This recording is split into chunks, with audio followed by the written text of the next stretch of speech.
tu comentario devela que no necesariamente los candidatos en Lima apelan a representar a conjuntos y territorios poblacionales, que creo que es por el sistema en sí, sino que tratan de apelar a nichos súper específicos porque va a ser suficiente para ellos para ganarse una curul. ¿Cómo, ¿Cuál es tu perspectiva respecto a eso? O sea, ¿cómo se mejora y otro, ¿cómo, en qué estado hay que estar para que una reunión de trabajo político, hasta eso se filtre, ¿no? Bueno, yo voy a comenzar por lo más fácil. Yeah. Efectivamente, la representación en Lima requiere una reforma.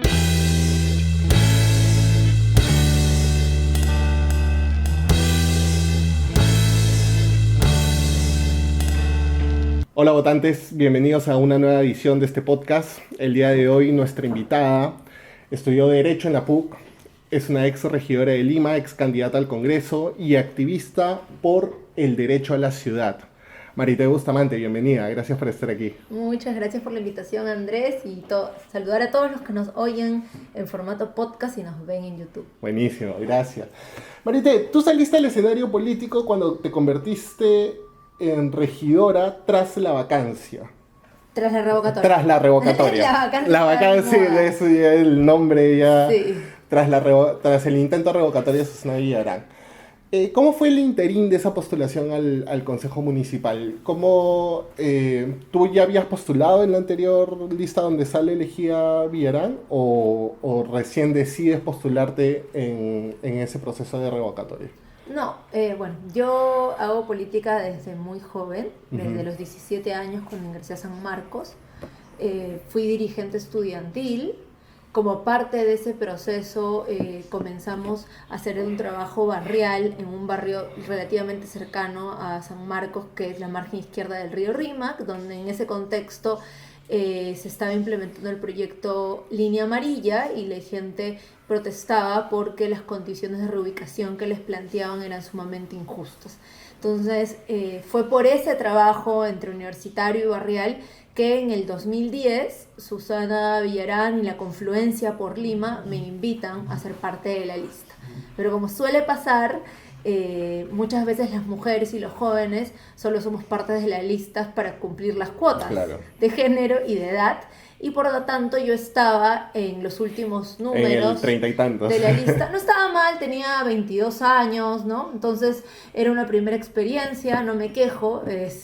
Sin expectativa, pero es una experiencia. Sí, incluso en el escenario de que Susana ganase, porque la ley orgánica de municipalidades le da al alcalde que gana la mayoría del consejo, entonces los 21 primero entraban, pero los siguientes no. Claro. Luego sucedió la revocatoria, que jamás pensamos que iba a ser posible, a pesar de que 2 semanas después de que Susana asume la gestión, el titular del comercio era Susana podría ser revocada, o sea, ya había una intención política.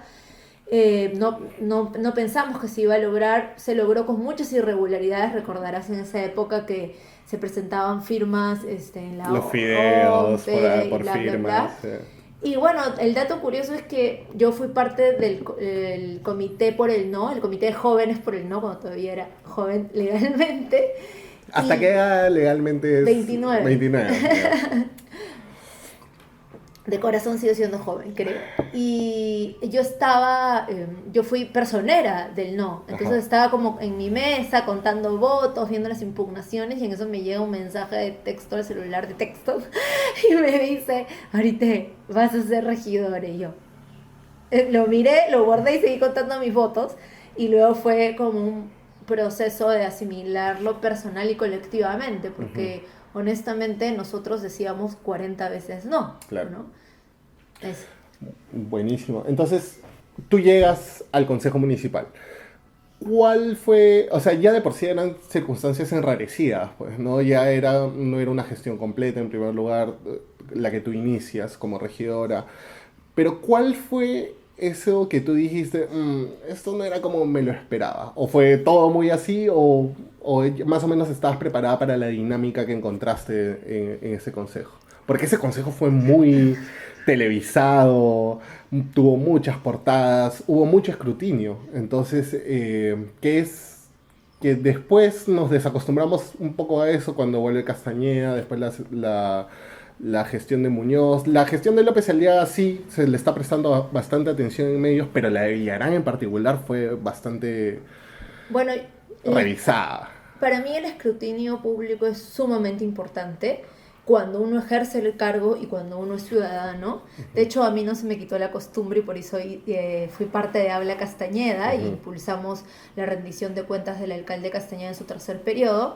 Pero cuando yo fui regidora, efectivamente había una atención especial de los medios, ¿no? Yo recuerdo que en los palcos del consejo estaban todos los canales, estaban todos los periódicos, eventualmente habían en vivos del consejo, era sustancialmente la diferencia, el rasero de los medios de comunicación, y eso hay que decirlo, con la gestión Villarán a las gestiones anteriores y a las posteriores, hace evidente que los medios muchas veces tienen una agenda política y tienen adversarios políticos.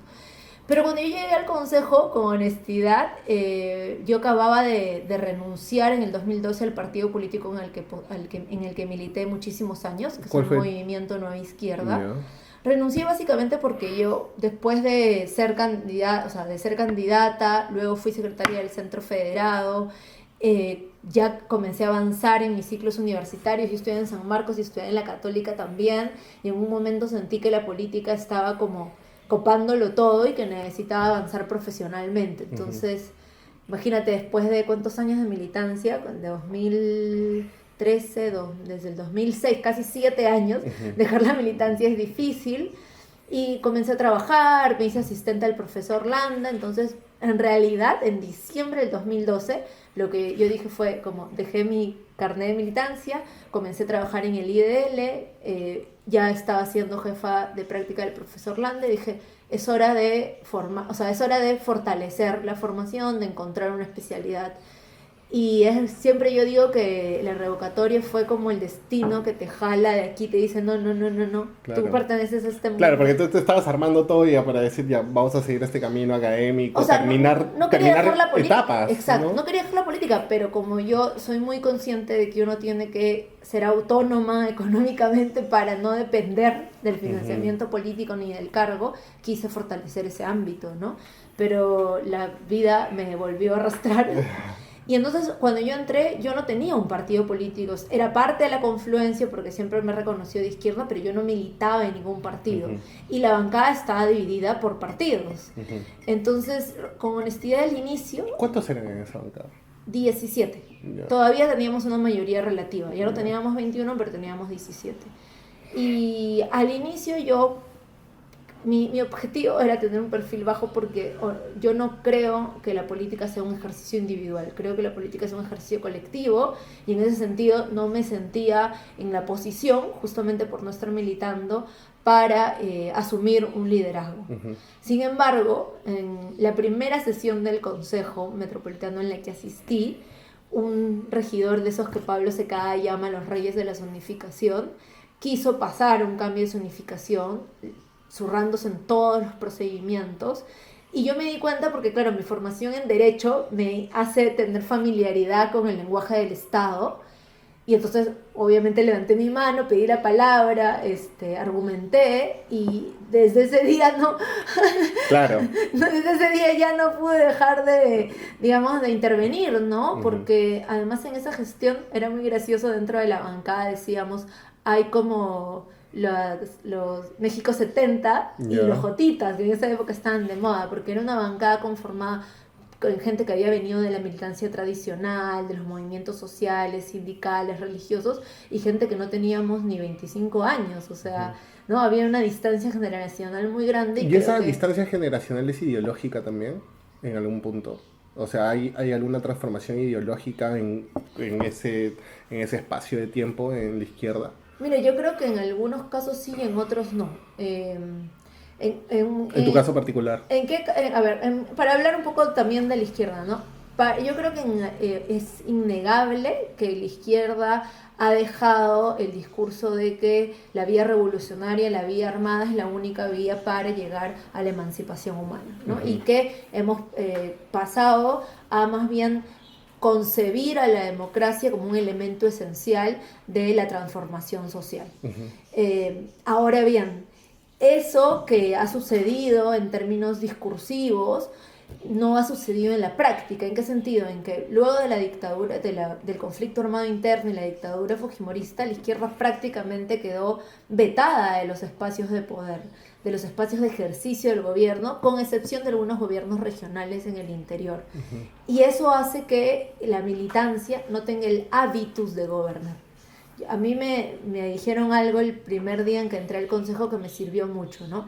La derecha va a dejar de ser un panfleto, una noticia, un volante, y va a pasar a estar a tu lado, a ser una persona de carne y hueso con la que vas a tener que conversar, dialogar, consensuar, negociar, pactar, porque hay que sacar adelante políticas, ¿no? Entonces, creo que si yo te dijera a ti cuál ha sido, cómo me ha enriquecido, creo yo, y cómo ha enriquecido a todos los que han pasado por la gestión municipal esa experiencia, te diría que nos ha enseñado que gobernar exige dialogar, que gobernar es el ejercicio permanente de la disputa y el consenso. Cuando hablaba con Carlos León Moya, justamente hablábamos de si era un proceso de maduración o un proceso de maceración en ese sentido, ¿no? Entonces tú sí reconoces, por lo que entiendo, que sí había un proceso de maduración en algunos elementos de la izquierda, pero no en su conjunto. No, claro, en la universidad, por ejemplo, yo estudio en San Marcos, en la universidad a veces uno se siente, sobre todo en la gente que milita, ideologizada, como si estuviera en los 80, ¿no? Es una máquina del tiempo. Sí, o sea, bueno, en San Marcos por otras razones también, ¿no? Por ejemplo, no es que haya el mural lindo donde uno pega su afiche. Ahora creo que ya, pero en la época en la que yo estudiaba había que hacer pizarras, o sea, escribir tu pronunciamiento pegando papelógrafos en una madera. Entonces, claro, desde eso hasta, por supuesto, un discurso bastante recalcitrante y bastante, ¿cómo decirlo? Radical en el sentido, si quieres, de la nostalgia revolucionaria, ¿no? Sí, hay mucha nostalgia. Sí, eso también es algo que he discutido bastante, porque, o sea, siento también que, hablamos un poco de Castillo, porque siento que se ha convertido, no sé si necesariamente en un parteaguas respecto a una generación y otra de la izquierda, pero ha generado por lo menos un conflicto dentro de ciertas izquierdas. ¿A ti qué te pasó? ¿Cuál es tu perspectiva de lo que hizo Castillo el 7 de diciembre? ¿Te parece que fue un golpe de Estado? Fue un golpe de Estado al estilo de Castillo, pues, ¿no? Claro. O sea, la precariedad es su máxima expresión. Decir algo que no eres capaz de ejecutar y que revela de ti que tu compromiso democrático es bastante endeble, ¿no? O nulo, en todo caso. O nulo, ¿no? O sea, en verdad a mí me parece que es un golpe suicida, ¿no? No sé quién se lo recomendó, pero claramente es una acción suicida que, nos guste o no, asediado o no, constituye una ruptura del orden democrático. Ahora, en este país y en esta coyuntura, Castillo no es el único golpista, ¿no?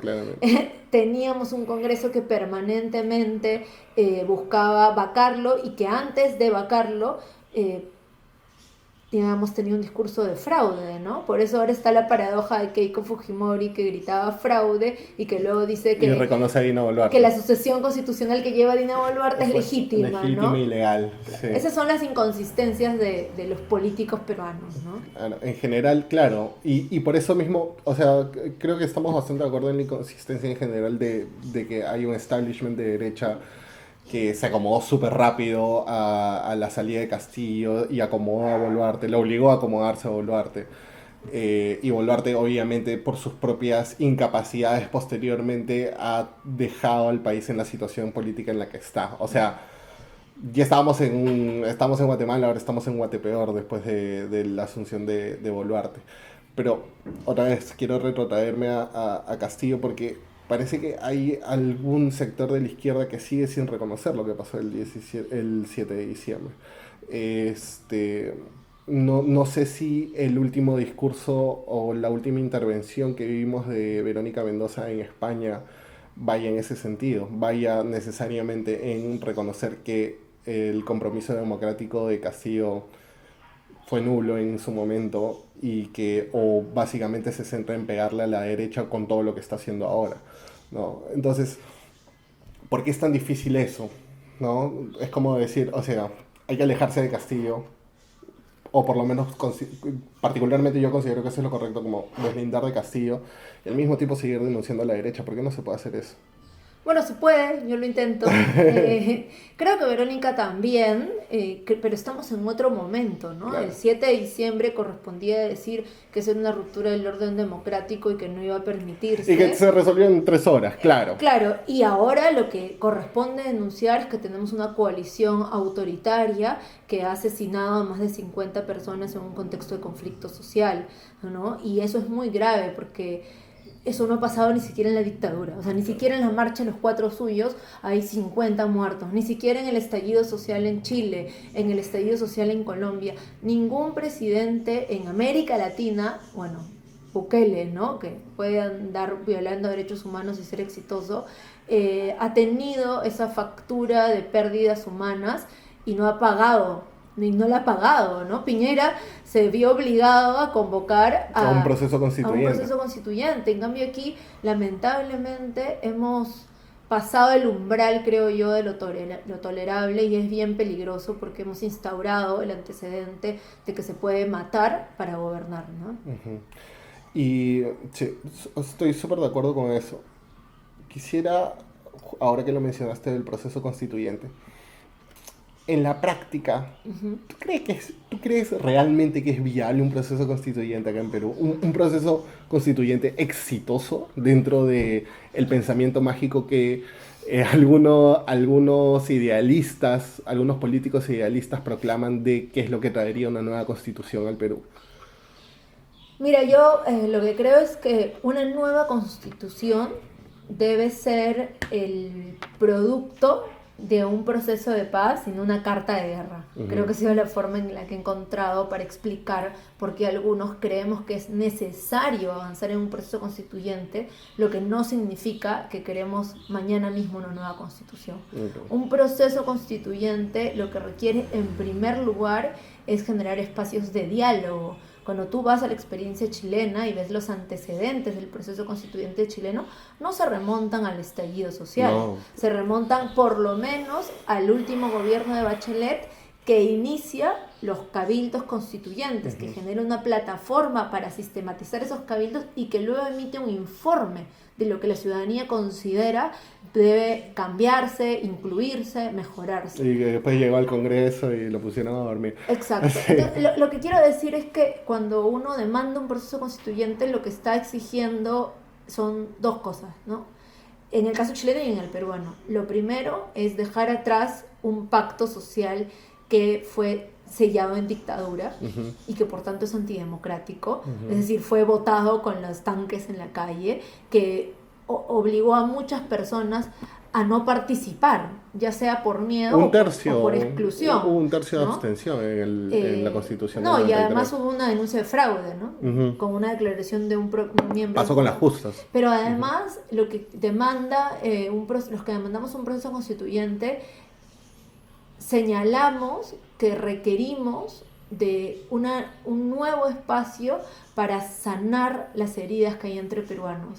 Yo creo que hay que recordar que nosotros somos una sociedad de posconflicto. Eso se habla muy poco en este país. Uh-huh. Somos una sociedad que tiene a la mayoría de su población en la informalidad, sino en la ilegalidad económica. Eso resquebraja, fragmenta, distancia. No por casualidad somos el país con mayor índice de desconfianza entre ciudadanos según el Latinobarómetro. Entonces creo que cerrar esas brechas requieren de un proceso que nos encuentren.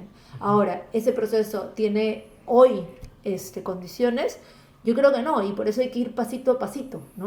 Ir pasito a pasito no significa silenciar esa demanda, significa darle canales institucionales, convocar a cabildos, convocar encuentros desde el Estado. Ojalá se pudieran, que creo que en este gobierno no es posible, y si no, desde la propia ciudadanía. Nosotros en Nuevo Perú lo estamos haciendo. Hay una parte de la ciudadanía que lo está canalizando a través de la protesta. Ajá. Pero entonces, ahí otra vez, o sea, la protesta que se está convocando ahora para la futura protesta que se está convocando, una de las demandas es justamente, o sea, que Dina Boluarte renuncie, que se cierre el Congreso y una asamblea constituyente. Entonces, si esa es la agenda de la protesta, no es tanto ir pasito a pasito, ¿no? Entonces, ¿cómo desde la organización política se negocia con eso, ¿no? Porque la protesta, o sea, la protesta tiene un objetivo también claro de que hay que canalizar mucha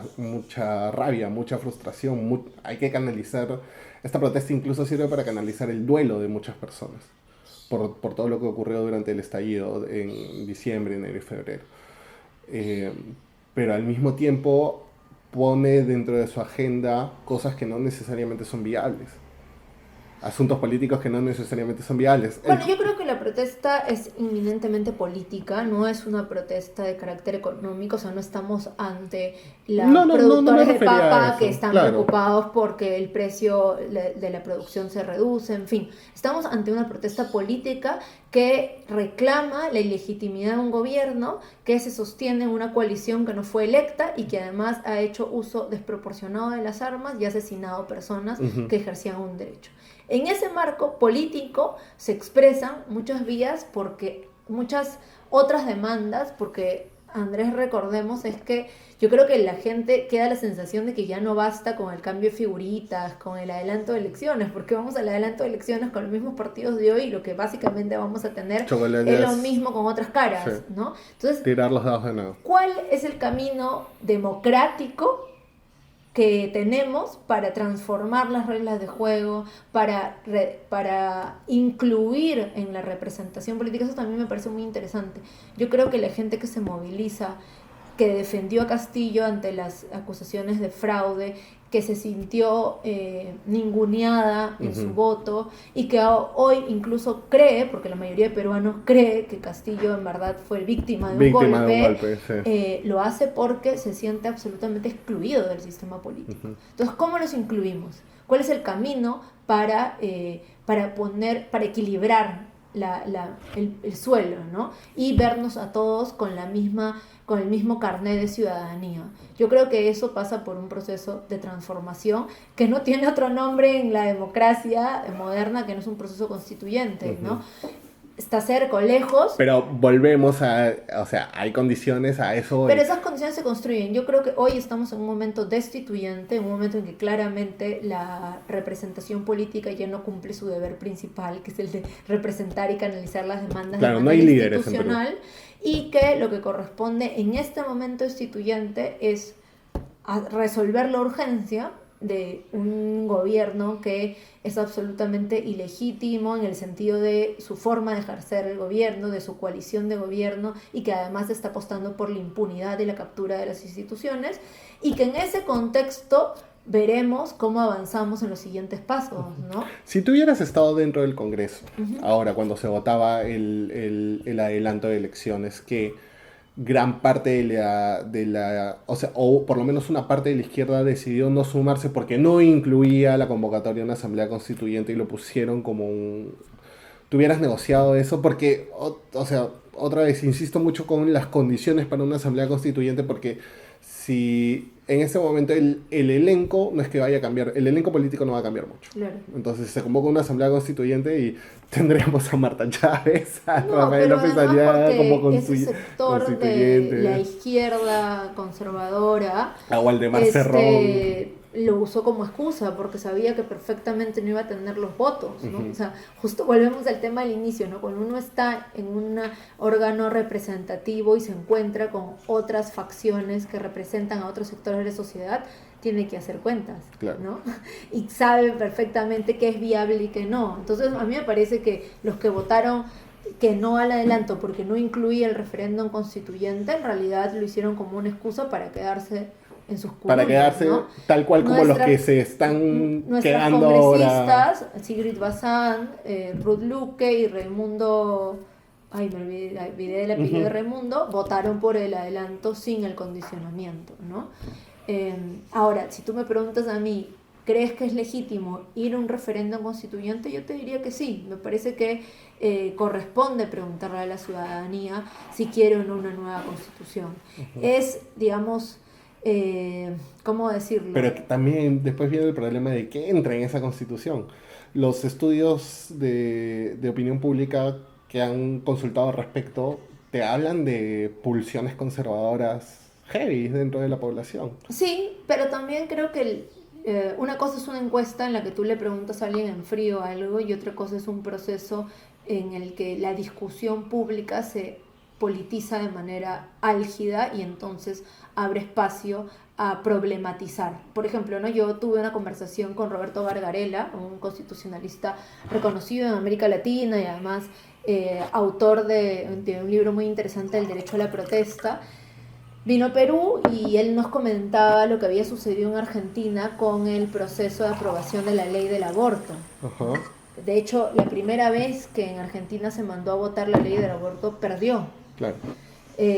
Y solamente fue en un segundo intento, a la siguiente legislatura, que ganó. O sea, habla todo ese proceso de socialización Exacto, y lo que decía del Roberto problema. Gargarella era que qué cosa cambió de un proceso al otro, ¿no? En el segundo proceso, la estrategia de los movimientos sociales y de los diputados y senadores que estaban a favor fue hacer audiencias públicas, donde un conjunto de personas que habían padecido circunstancias específicas en las que hubiesen querido estar amparadas en su derecho al aborto, pudieran expresar sus experiencias. Entonces, cuando tú dices, no, yo estoy en contra del aborto, pero de pronto escuchas la historia de una niña de 11 años que quedó embarazada de una violación, dices, claro, esa es una buena acepción, ¿no? Entonces, yo creo, tengo mucha, si quieres, dime optimista, pero tengo mucha fe en que la política es persuasión y que en la persuasión tiene que ver con que podamos empatizar con el otro. Claro, porque, o sea, a mí se me... Qué bueno que seas optimista. Yo también trato de que estas conversaciones terminen en un tono optimista, pero poco a poco me han ido avinagrando, creo, porque... Está difícil. Me han ido vinagrando mis Carlos invitados. León es un renegón, sí. Pablo Seca está todo el tiempo así como si hubiera tomado... Su Twitter es una metralleta en Twitter. Y pucha, y de alguna manera como que... O sea, yo trato de estar con los pies en la tierra porque... Otra vez, condiciones para un proceso constituyente viable y también una ciudadanía que no necesariamente discute los problemas, sino se polariza automáticamente. Lo vimos en el 2021. La primera vuelta fue como, ¿qué está pasando? La gente así como, ¿por quién voto? ¿No? Y lo vimos en la atomización del Congreso, la atomización de los votos de los candidatos. Y ya cuando, viene la final, ¿no? La segunda vuelta, ahí la discusión, no creo que se haya discutido ni un tema serio del Perú, ningún problema, ninguna política pública, sino era Keiko versus el fantasma del comunismo. O sea, yo creo que desde la derecha esa fue la estrategia comunicacional y discursiva, pero que la propia presencia de Castillo en la segunda vuelta ponía en la palestra un problema estructural del Perú, que es que hay un conjunto de ciudadanos que se ha sentido históricamente marginado del ejercicio del poder, que hay una distancia muy grande entre el centro del poder, que es Lima, y las regiones, y que además persisten en nuestra sociedad rasgos racistas, ¿no? Una herencia colonial. Entonces sí creo... Me preguntabas hace un rato por si hay un antes y un después de Castillo, yo creo que sí, o sea, nos guste o no. Castillo ha develado fallas sociales y políticas nos lo han mostrado, ¿no? Sí. Nos ha mostrado, nos hemos visto en el espejo, ¿no? Sí. Y hemos visto gente que nosotros decíamos, uy, esa es súper buena persona diciendo cosas inadmisibles, sí, ¿no? Horrendas. Claro, los grupos de WhatsApp creo que en la segunda vuelta fueron espeluznantes. Sí. Fue como que encontrarte un montón de gente que no te esperabas ciertas reacciones y No, decía, y también, por ejemplo, es muy emblemático esto, no sé si fue CNN, que no tenía una foto de Castillo, no estaba seguro de que se debo. O sea, claro, ese nivel de una silueta. Era una silueta. invisibilización, ¿no? Sí. Creo que lo potente en Castillo es que era una expresión, personificaba a ese peruano que no termina de sentirse acogido en una patria, ¿no? Ujú. Eh, el tema es que su triunfo fue absolutamente contingente, ¿no? No estábamos hacia el, digamos, no estábamos ante un liderazgo que haya surgido de un movimiento social sólido, propositivo, ¿no? Sino que estábamos ante una contingencia hacia esto, Claro, ¿no? claro, totalmente. Te voy a preguntar sobre, tú postulaste al Congreso por Juntos por el Perú. Sí. ¿Todavía sigues militando? ¿Ya estás militando en Nuevo Perú? No, yo siempre milité en o sea, yo antes de postular al Congreso me incorporé a militar en Nuevo Perú Ujú. y Nuevo Perú hizo una alianza con Juntos por el Claro, Perú para postular. O sea, yo fui candidata en la lista de Juntos por el Perú por Nuevo Perú. ya. De esas mezclas que hay de nombres en la izquierda. Pero oficialmente todavía estás con... Porque No, no, no, salirse de la yo... militancia es al toque, creo, 24 horas. Sí, no, yo ni bien acabé el periodo electoral, Ya. me desafilié de Juntos por el Perú porque no es mi espacio político, ¿no? Y Ujú. más bien ahora estamos trabajando por inscribir al Nuevo Perú. Estamos bien contentos porque hemos logrado Pero avanzar. no vayamos todavía, no, pero te voy a preguntar, sino que antes Dale, de que dale. me olvide. Tuviste una polémica durante tu campaña, la filtración del audio que tuviste. ¿Ya? Tuve otras polémicas también. Sí, sí, pero la que más... Tú pones Marito Bustamante Sí, todavía y no he sale. logrado borrar ese historial. No, en internet no olvida, es un tema. Tuviste una filtración y mira, ¿sabes qué? Yo te voy a ser honesto, como yo soy asesor de campañas, yo te banco en ese sentido. Pero igual tu comentario devela que no necesariamente los candidatos en Lima apelan a representar a conjuntos y territorios poblacionales, que creo que es por el sistema en sí, sino que tratan de apelar a nichos súper específicos porque va a ser suficiente para ellos para ganarse una curul. ¿Cómo, ¿Cuál es tu perspectiva respecto a eso? O sea, cómo se mejora y otro, ¿cómo, en qué estado hay que estar para que pucha, una reunión de trabajo político, hasta eso se filtre, ¿no? Bueno, ya voy a comenzar por lo más fácil. Ya. Efectivamente, la representación en Lima requiere una reforma Ujú. porque somos una mega ciudad con más de 11 millones de habitantes y tenemos 33 congresistas que su mayoría viven en Lima Centro, Ujú. ¿no? Entonces, digamos, los congresistas de Lima se creen casi senadores de la nación y no responden Es exactamente que en la práctica son a senadores. ningún territorio, ¿no? Entonces yo sí creo, de hecho desde la municipalidad mandamos un proyecto de ley para plantear un régimen de capitalidad Ujú. y entre las reformas políticas que proponíamos era que los congresistas, así como los regidores, sean electos por ¿Distrito? Limas, Ujú. Lima Sur, Lima Este, Lima... Entonces el arraigo, la rendición de cuentas es más clara. No es lo Claro. mismo que tú le pidas a 33 congresistas en una ciudad de 11 millones una cosa, que se lo pidas a tu vecino que tú sabes que vive en San Juan de Miraflores, en San Juan de Lurigancho, en Caraballo o en Lince, Claro. ¿no? Ronald Cross decía eso en este espacio. Sigrid Bazán no representa a todos los limeños, Adriana Tudela no representa a todos los limeños y Susel Paredes no representa Y a eso todos los tiene que limeños. ver con una distribución territorial Ujú. de la representación. O sea, además Lima no solamente tiene 11 millones de habitantes, sino que es una ciudad que ha crecido de manera extensiva. Ujú. Entonces, su Territorialmente es muy ocupación del amplia. exacto, ¿no? Esa ha sido la parte más fácil. ¿En qué estado hay que estar?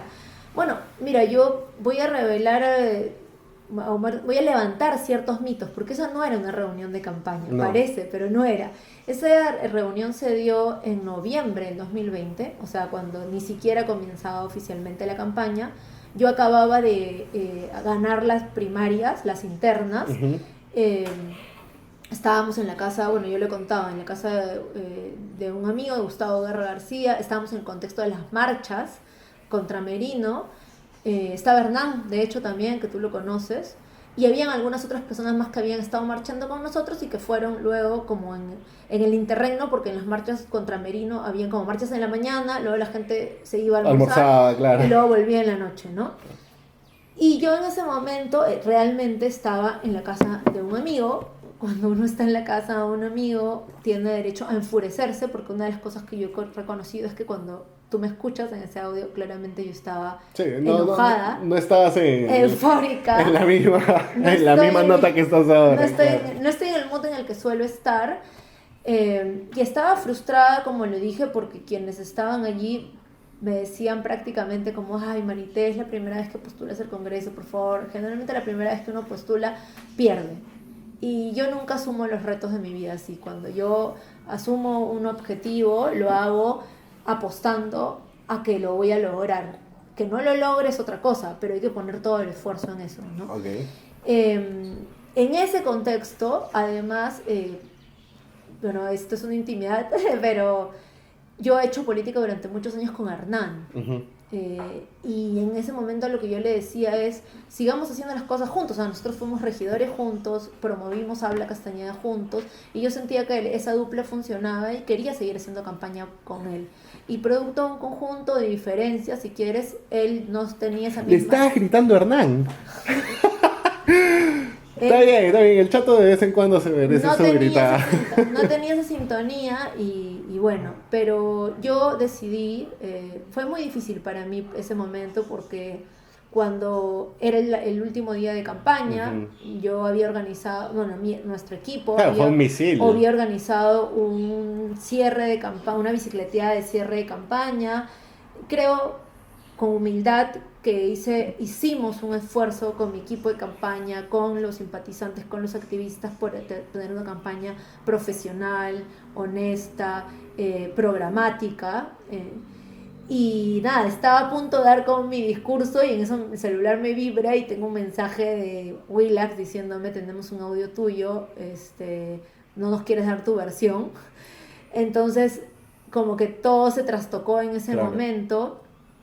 Y después bueno, escuchar a personas de mi entorno, yo decidí pedir disculpas porque creo que es verdad que todo el mundo tiene derecho a enojarse, es verdad que todo el mundo tiene derecho al respeto de su privacidad, y la violaron en mi caso, y es terrible que eso suceda porque luego te queda la sensación de ser ultrajada. Claro. Pero también es verdad que incluso cuando uno está enojado tiene que respirar y ser respetuoso, ¿no?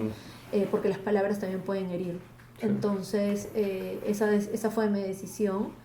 Y creo que después de eso, de esa experiencia, he aprendido muchas cosas, ¿no?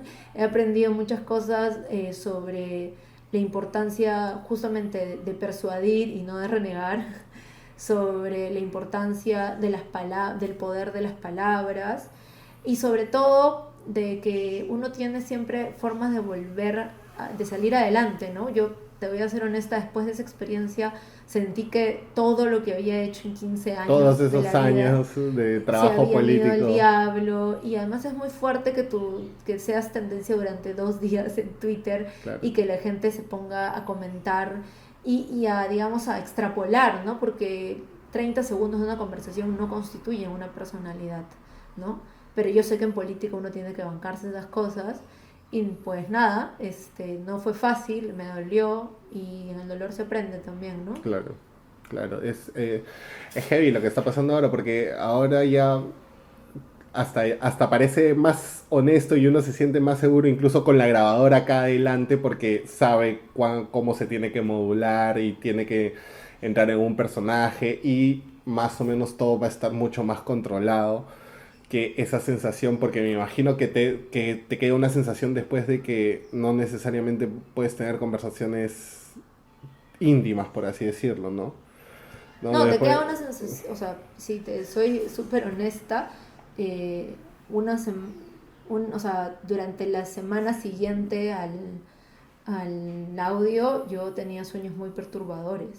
Y además, con honestidad, yo siento que yo he hecho la tarea, ¿me entiendes? O sea, yo he sido dirigente estudiantil, he sido dirigente barrial, he inscrito un partido político. Cuando fui regidora me lo tomé en serio y luché batallas como la reforma del transporte, el plan urbano de Lima, el respeto a los espacios públicos. He promovido la primera y única campaña que ha logrado una rendición de cuentas de un alcalde metropolitano. Hice una campaña, como te digo, gracias a mi equipo, bastante profesional. Y entonces cuando uno siente que ha hecho la tarea y Claro. luego viene algo que no debió suceder en el sentido de que vulneraron mi derecho a la privacidad, es doloroso, ¿no? Claro. Es doloroso, pero también es cierto de que hay que asumir responsabilidades y la única forma de salir adelante es aprender de esas experiencias dolorosas, ¿no? Buenísimo, buenísimo. Y justamente quería conectar esto con el tema de la participación femenina. ¿Tú crees que las mujeres, o sea, creo que es una pregunta de perogrullo, ¿no? Pero pongámoslo sobre la mesa, las mujeres están mucho más expuestas a este tipo de sanciones políticas y sanciones sociales? ¿O tú crees que ha habido avances al respecto?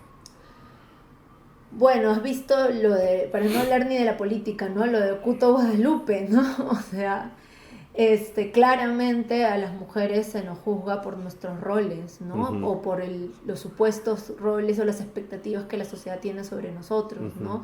Eh, yo creo que Sigrid es una gran congresista y lamentablemente está permanentemente asediada por razones que no tienen que ver con el desempeño de su cargo, Ujú. ¿no? Claro, porque, o sea, yo particularmente a Sigrid hay un montón de propuestas políticas que Uno puede me discrepar. gusta analizar y discrepar claramente, pero después lo que se ve en los medios es otra cosa, no se está hablando de política cuando se habla de Sigrid Bazán en general, ¿no? Y eso creo que es uno de los temas que aporta a que gente con interés genuino por la cosa pública, así estamos en desacuerdo con lo que yo propone, ese interés genuino se apague porque tienen este aspecto de su vida ya absoluta, se están siendo personas acosadas, Es que mira, que se les drena la te energía. digo lo de Sigrid porque es un ejemplo muy conocido. Ajá. Porque cuando yo fui regidora fui parte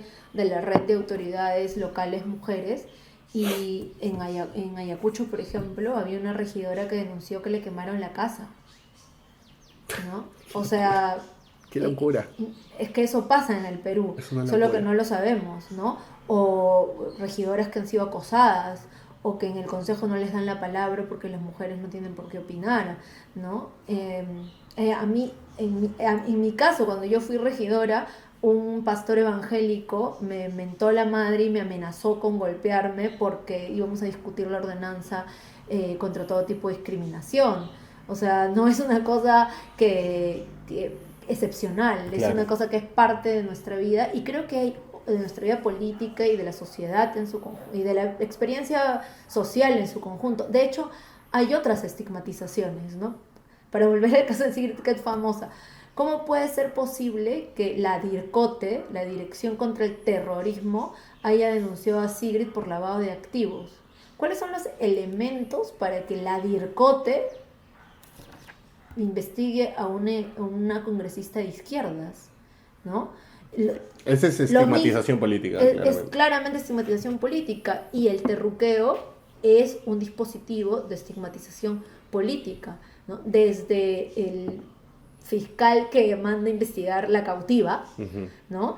Hasta las actuales acusaciones de que hay infiltración de Sendero Luminoso en las protestas, ¿no? ¿Por qué?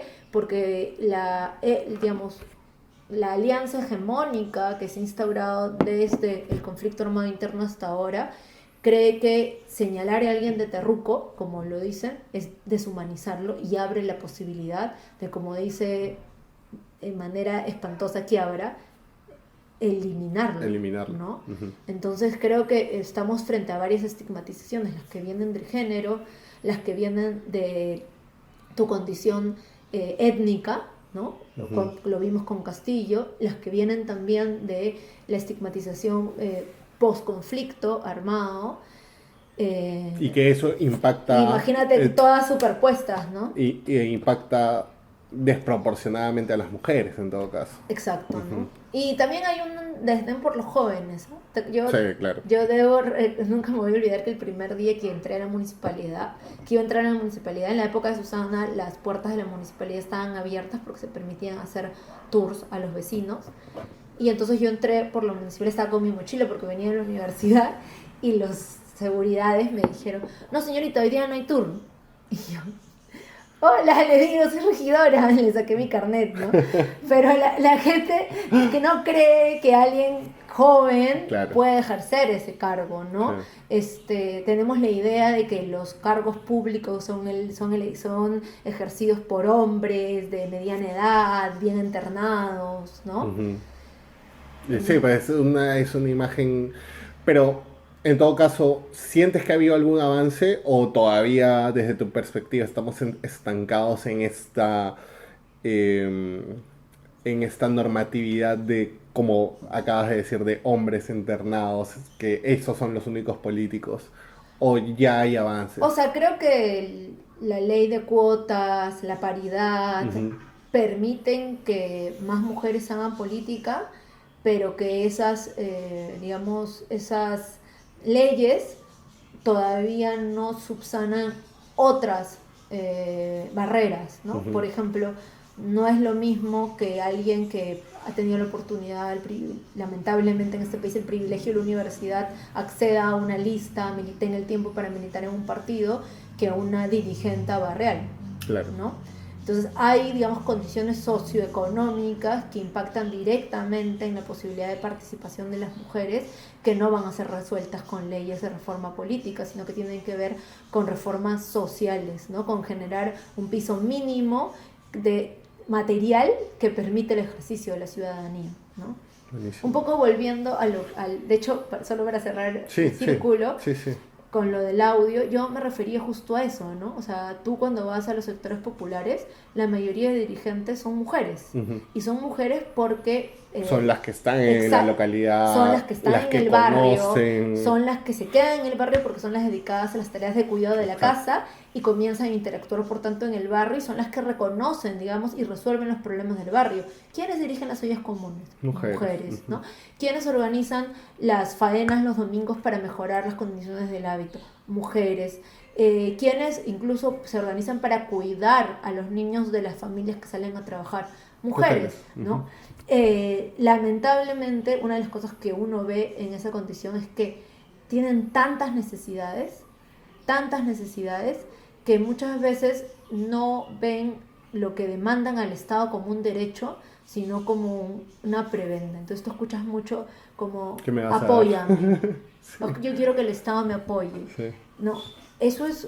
Cuando llega un candidato normalmente a esos espacios de altísima desigualdad, donde hay hay demasiados temas por resolver, o sea, no son temas focalizados, falta todo, ¿no?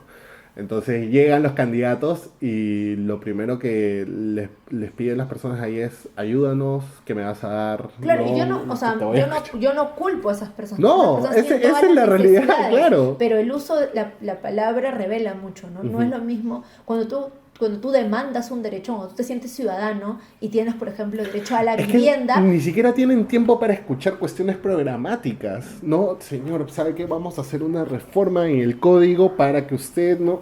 Los perdiste, porque no tienen agua, no tienen desagüe. No, pero entonces- incluso hablando de temas concretos, Ujú. si tu posición es de ciudadano, tú no le mendigas una ayuda al Estado, sino que exiges un derecho, Ujú. ¿no? El ejemplo más elemental es lo que pasa con la política de vivienda en este país. Lo que han hecho históricamente las autoridades es entregar títulos de propiedad, incluso en terrenos de alto riesgo de desastre. Sí.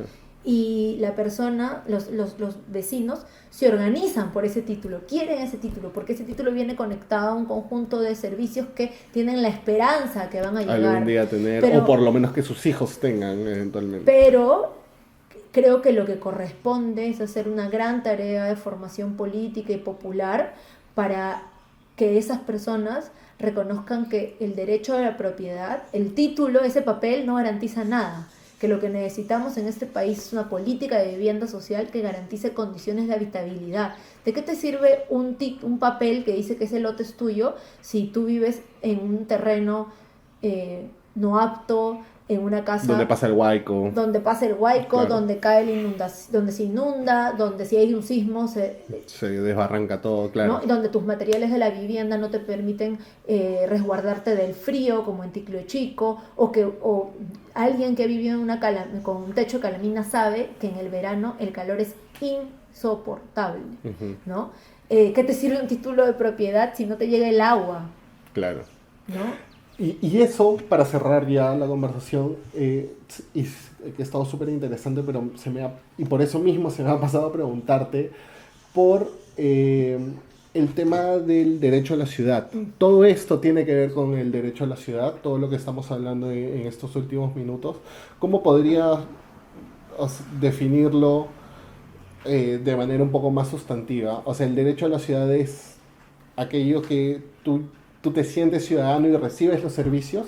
¿De eso se trata? ¿O cómo me los podrías explicar? Mira, eso es justo parte de mi tesis, así que me vas a ayudar a formular en voz alta. Ajá. El derecho a la ciudad es un concepto que surge en mayo del 68 por Lefebvre, Henri Lefebvre, y en realidad en su origen es una propuesta política, es casi una consigna que lo que denuncia es que el proceso de urbanización que promueve el capitalismo es un proceso que no genera ciudad. ¿En qué sentido? En que la ciudad es el espacio de encuentro, la ciudad es el espacio de participación, la ciudad es el espacio en el cual yo vivo, no sobrevivo. Y en ese contexto lo que sucedía es que el proletariado industrial en las ciudades europeas comenzaba a ser expulsado hacia las periferias. Lefebvre formula el concepto del derecho a la ciudad y lo que dice es, ya no solamente basta con la organización en la fábrica, en el espacio de producción, ¿no? Cuando el sujeto central era el obrero, el proletario, sino que tenemos que pasar las luchas al espacio de reproducción por excelencia, que es la ciudad, ¿no? Y todas las condiciones vinculadas a la vida digna deben de ser puestas en cuestionamiento en esta forma de hacer, de urbanizar que es capitalista. Ahora, desde el 68 a ahora, el concepto del derecho a la ciudad ha comenzado a ser cargado de otras acepciones y en ese sentido es un concepto de disputa, porque para algunas personas el derecho a la ciudad tiene esta raigambre anticapitalista y por tanto cuando hablamos del derecho a la ciudad no estamos hablando de los derechos en la ciudad, ¿no? Que es como la gente dice, el derecho a la ciudad es un derecho compuesto en el que está el derecho a la movilidad, el derecho al agua, el derecho a la vivienda, el derecho a los espacios públicos y todos esos derechos están empaquetados en el derecho a la ciudad. Yeah. Algunos te dicen, no, el derecho a la ciudad es algo ¿Qué es lo que dices más poderoso. El derecho a la ciudad es el derecho a una nueva forma de urbanizar, a una nueva ciudad donde suceden dos cosas. En primer lugar, es la apropiación del espacio por todos los actores, no solo por los actores de poder económico, y en segundo lugar, la participación en la gestión de la ciudad por todos sus actores. Yo estoy mucho más cercana a esta segunda acepción que es originaria. ¿Por qué? Porque lo que vemos y lo que incluso la evidencia atestigua es que las ciudades cada vez más crecen en función del interés especulativo del capital financiero e inmobiliario, ¿no? Entonces, los fenómenos que uno ve a propósito de Airbnb o incluso de cosas más graves, ¿no? La gentrificación. No, y cuando el capital, o sea, es loquísimo, pero la ciudad es el espacio de, digamos, de circulación del capital. Y además, entonces cuando los capitales financieros dicen, uy, tengo que tener mi dinero en algún lado para que siga creciendo sin hacer nada con él, lo que hacen es invertirlo en inmuebles, claro, que muchas veces están ociosos, simplemente especulando, esperando que le cambien la zonificación, esperando que el Estado construya una carretera que les incremente el valor. Entonces creo yo que eso es insostenible, ¿no? Que necesitamos recuperar, y esto es un tema constitucional, la función social y ambiental del suelo y, por ejemplo, promover que los inmuebles ociosos paguen más impuestos, y si no se van a usar para el uso que la ciudad ha asignado, entonces sean expropiados, como sucede en Brasil, Colombia, para no ir tan lejos, y también controle la especulación inmobiliaria, como acaba de ser aprobado en Alemania con el referéndum para la expropiación de las viviendas ociosas, ¿no? ¿Qué tan lejos está Lima de eso? ¿Hay algún referente municipal o estoy hablando de un regidor?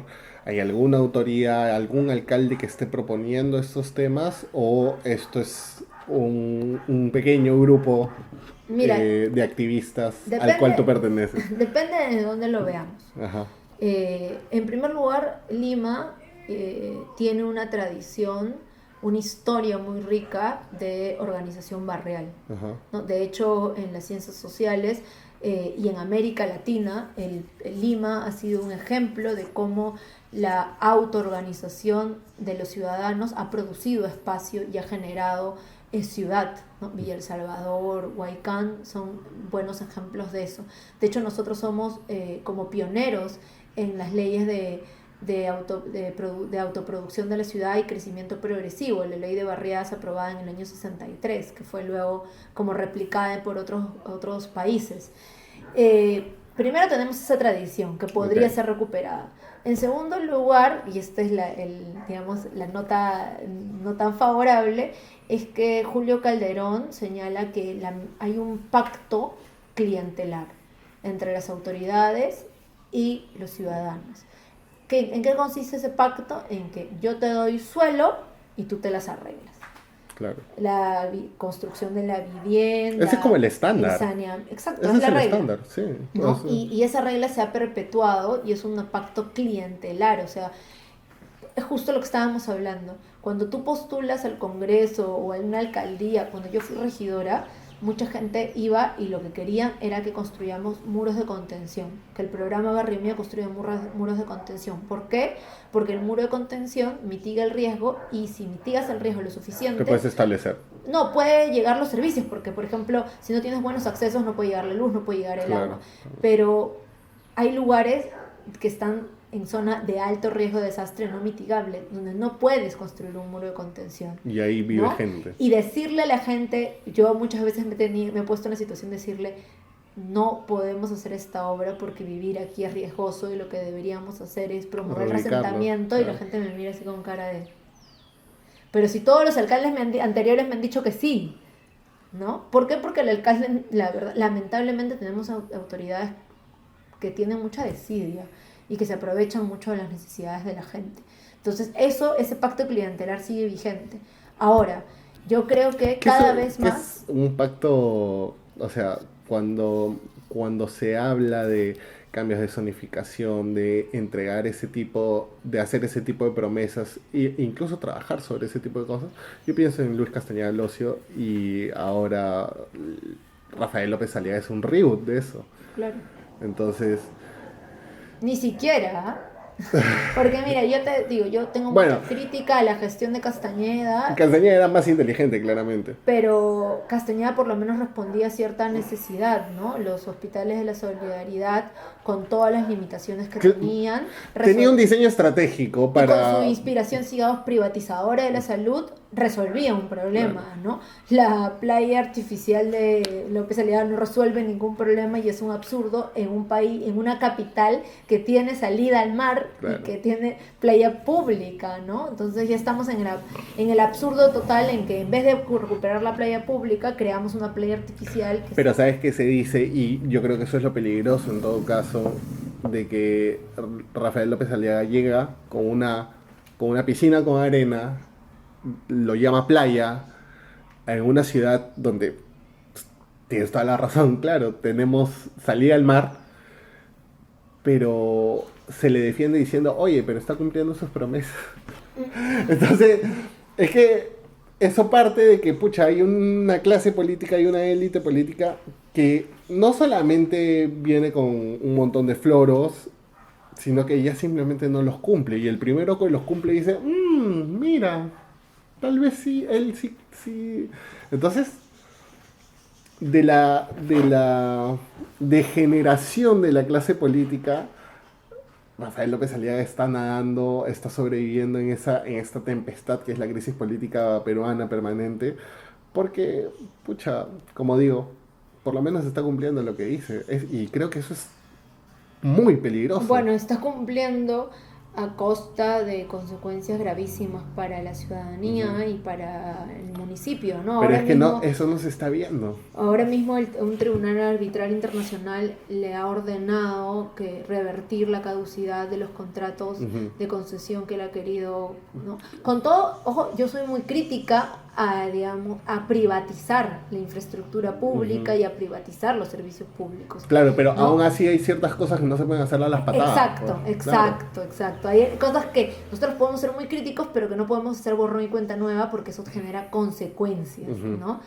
Pero para cerrar mi idea, y hay un tercer sector que yo creo que no hay que olvidarlo, y que fue para mí maravilloso. Yo recuerdo que en los primeros 100 días de Castañeda logramos sacar una marcha por el derecho a la ciudad con miles de personas en la calle defendiendo el espacio público, luchando contra el bypass del 28 de julio. Detuvimos el bypass que quería construir en Salaberry. Y luego nos unimos para obligar a Castañeda a rendir cuentas, y para mí eso fue bien importante porque cuando nosotros iniciamos la campaña de recolección de firmas, Castañeda estaba como en 60-70% de aprobación, y nosotros fuimos ese actor que por fuera del consejo e incluso desafiando el manejo de poder mediático que tenía Castañeda, introducimos al debate público la importancia de la fiscalización, ¿no? Y cuando nosotros terminamos de recolectar las firmas, la percepción de Castañeda por la ciudadanía ya no era la misma, ¿no? La factura le había pasado de no haber hecho lo que tiene que hacer en términos de gestión pública, en términos de defensa del interés público y en términos de mejorar nuestra calidad de vida. O sea, necesitamos defender las condiciones para vivir, no para sobrevivir. Buenísimo. Marité, lo último, ¿vas a volver a postular? Cuando hayan elecciones, porque ahora, yendo ya para cerrar, por favor, José, por favor. No, es la batería. ¿Sabes qué es lo más gracioso? Que cuando comenzamos yo dije, ay, qué largo esto, y soy una habladora así como... Sí, no, sí. ¿Pero editan? ¿O qué? No, ok, ya. Ponemos tú un porrazo. O sea, lo que se edita son los tiros de cámara, pues, ¿no? Que voy a volver a postular. Vas a volver a postular. O sea, y yendo un poco al plano de la coyuntura, o sea, estamos en un momento en el que Keiko se está tratando de desmarcar de Dina Boluarte de manera táctica porque ya es una costumbre que los oficialismos en la región pierdan la siguiente elección, ¿no? Entonces, como ya la percepción de que Keiko es parte del oficialismo, es parte del gobierno de Boluarte, ya está asentándose, ella sabe que la próxima que vaya una elección van a decir, oye, pero tú fuiste gobierno y nos has dejado esto, va a perder, ¿no? Entonces está haciendo el esfuerzo por desmarcarse, y eso algunos anticipan de que va a generar que se vuelva a discutir un adelanto de elecciones, ¿no? En ese caso, ¿tú volverías a postular sobre un adelanto, o estás pensando en el 2026, o todavía esta última campaña te ha dejado... Mira, Todavía estás absorbiendo el golpe? a ver, voy a comenzar por lo de Keiko. Yo creo que Keiko es la política de la finta, ¿no? Hizo la finta del fraude, luego hizo la finta del adelanto de elecciones, porque recuerdo que Nano Guerra de García y ella salían diciendo el fujimorismo quiere elecciones, y se quiso vender adelanto de elecciones, perdón, y se quiso vender de centrista, entre los que ponían de excusa el referéndum constituyente y los que se negaban a hacerlo, ¿no? Además, como finta, ¿no? Porque sabía que no tenía los votos, no hizo la tarea de persuadir, y luego se fue a sentar al lado de Dina Boluarte y a olearla y sacramentarla. Y esta es su tercera operación de finta, ¿no? Una finta que, claro, la mayoría de analistas ha resaltado esta necesidad de desmarcarse porque el gobierno de Dina Boluarte se deteriora cada vez cayendo más. a pedazos, claro. Pero también creo yo como una intención de ampliar su cuota en el gobierno. Porque, digamos, ella ha dicho, ha pedido la cabeza de 4 ministros sin hacer un balance real, digamos, de su participación y de su aval. O sea, ella no es una política... Bueno, mandó a sacar a su ministro que es del interior, pues, ¿no? Bueno, pero ha pedido, o sea, yo creo que... Ha pedido interior, salud, energía y Energía y minas. y uno más. Entonces yo sí creo que allí hay una operación que le permite a ella mejorar su posición de negociación en la coalición interna para ampliar su cuota de poder. Solamente que afuera lo que está haciendo es desmarcarse de Dina Boluarte. Esa es una lectura interesante, ¿no? buena. Y el tercer efecto que creo ha causado es que, nos guste o no, el fujimorismo es la fuerza más experimentada de la derecha y es la que tiene, digamos, la base más sólida para volver a intentar una elección. Si seguimos tan atomizados como estamos ahora, el fujimorismo saca 12% en primera vuelta y llega a segunda. Y entonces este desmarque ha venido acompañado con el lanzamiento de la candidatura de Keiko por Nano Guerra García. Bueno, Nano Guerra, Patricia Juárez, Galarreta, Miki Torres, Además, ya su cúpula política ya está saliendo a decir que es un adelanto que es un lanzamiento de la candidatura que refleja que el fujimorismo sabe que más allá de que Dina diga que se quiere quedar hasta el 26, más allá de que las fuerzas en el Congreso, en realidad no tienen los votos suficientes para vacarla, pero más allá de que en el Congreso la gente se quiera amarrar a sus curules, todo es tan precario que una movilización social persistente, un hecho de corrupción indignante, cualquier cosa que encienda la pradera puede adelantar la elección y ellos han comenzado la campaña. O sea, Keiko ha sido audaz y ha puesto un paso adelante y ha dicho, bueno, señores, comenzó la campaña. ¿No? Y eso genera un reto para los sectores democráticos y para la derecha también, ¿no? Porque en la interna de la derecha no les gusta tanto a Keiko como candidata, pero ¿quién le puede contraponer un liderazgo? Hernando de Soto ya vimos que tiene poco que Hernando de Soto no le interesa. López Aliaga está pataleando. Hernando de Soto champeó a ver si podía ser presidente con la misma intención de PPK, de ponerle su currículum. Pero, y López Aliaga, o sea, ya estamos viendo sus debilidades en la Municipalidad de Lima. Y Keiko se siente la más experimentada. Porque lo es. Bueno, esa es la interna de la derecha, ¿no? Porque ahora que Keiko se lanzó, ¿no? La gente en la derecha siente que Keiko es ir a perder de nuevo, ¿no? Y en los sectores progresistas... No sé si en la derecha nomás, en varios lados. Bueno, pero es que es su candidata. Claro. ¿No? Si Keiko pierde de nuevo, a mí no me importa, claro. ¿No? Bueno, y en los sectores democráticos, progresistas, de izquierda, e incluso diría en los sectores honestamente liberales, que pueden reconocer que el copamiento de las instituciones y digamos la primacía de una política autoritaria en el Perú está ganando la partida, debería ese anuncio de Keiko y ese inicio de la contienda electoral debería llevarnos a reflexionar sobre la necesidad de un frente político electoral que tenga como tarea inmediata la recuperación de los mínimos de democracia, ¿no? Y entonces dejar los intereses individuales de una manera sencilla. Vayamos a una primaria. Si López Chao quiere ser candidato, que bien. Si Verónica Mendoza quiere ser candidata, muy bien. Si Mesías Guevara quiere ser candidato, muy bien. Vayamos a una primaria, discutamos, hagamos política. Y recordemos que en la política hay objetivos superiores a los del posicionamiento personal. Y ya volviendo a tu y todo en esa para cerrar. Si hubiera un adelanto de elecciones yo no postularía. Ahora quiero acabar una vez más con esos pendientes académicos. Estoy interesada en hacer una maestría. Quiero además, lo que sí me interesa reafirmar, y un poco para cerrar el círculo, es que cuando pasó lo del audio yo me pregunté, ¿quieres volver a hacer política? porque es como escalofriante que te puedan pasar esas Sí. cosas. A mí ya me habían pasado cosas feas, ¿ah?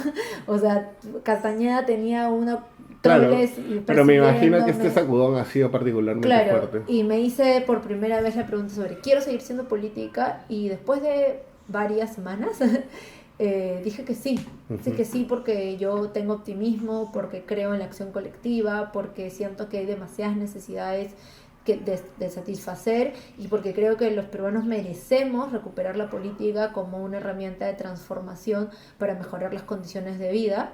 Y lo que me atrae en mi, digamos, en mi espíritu municipalista es más bien comenzar a explorar los retos del gobierno local, ¿no? Ok. Ok, entonces ya no al Congreso, pero sí al Consejo de Lima.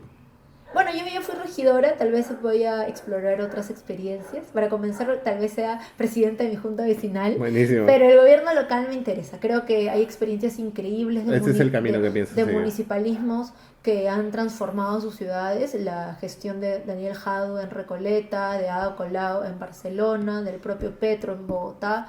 Entonces, creo que en las ciudades está el futuro de la política. Marité Bustamante, muchas gracias por estar aquí. A ti, Andrés.